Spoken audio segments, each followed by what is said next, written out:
Fabien Mossu a beau aimer ses 70 vaches, en ces temps de crise, difficile de laisser la colère de côté. Car à 280 € les 1000 litres de lait, il ne rentre même pas dans ses coûts de production.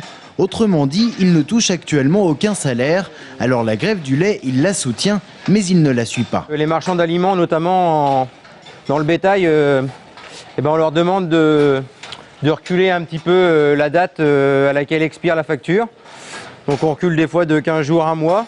En fait, c'est les fournisseurs aujourd'hui qui font tampon. Et puis on demande aussi à la banque qui nous fasse des avances de trésorerie, donc des prêts court terme, pour arriver à subvenir aux besoins de l'exploitation, puisque tous les jours, malgré tout, il faut continuer à travailler. À mon avis, dans 6 mois, ceux qui vont être déjà sur le bord de la route, là, on ne va plus les voir du tout. Pourtant, en juin dernier, gouvernement et FNSEA signaient un accord fixant les prix des 1000 litres de lait entre 264 et 280 €.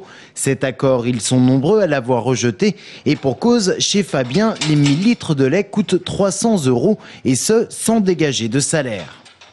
C'est la hausse des quotas décidée par Bruxelles l'an passé qui a provoqué la chute des cours. À l'époque, la production était légèrement inférieure à la consommation, mais dorénavant la donne est inversée. Alors Fabien souhaite renforcer la régulation. Nous, ce qu'on veut aujourd'hui, c'est de dire, comme on a su déréguler le marché, on a su augmenter de 3-4% notre production. Est-ce qu'aujourd'hui, on ne peut pas dire, voilà, le marché, d'accord, on se remet à le réguler et on enlève 5% sur le quota national.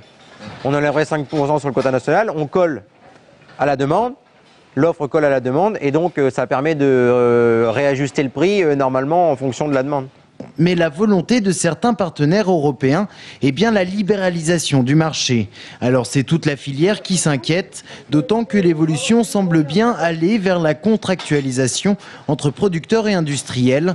La crainte de ces producteurs qu'ils soient intégrés à de grands groupes et qu'ils n'aient plus leur mot à dire.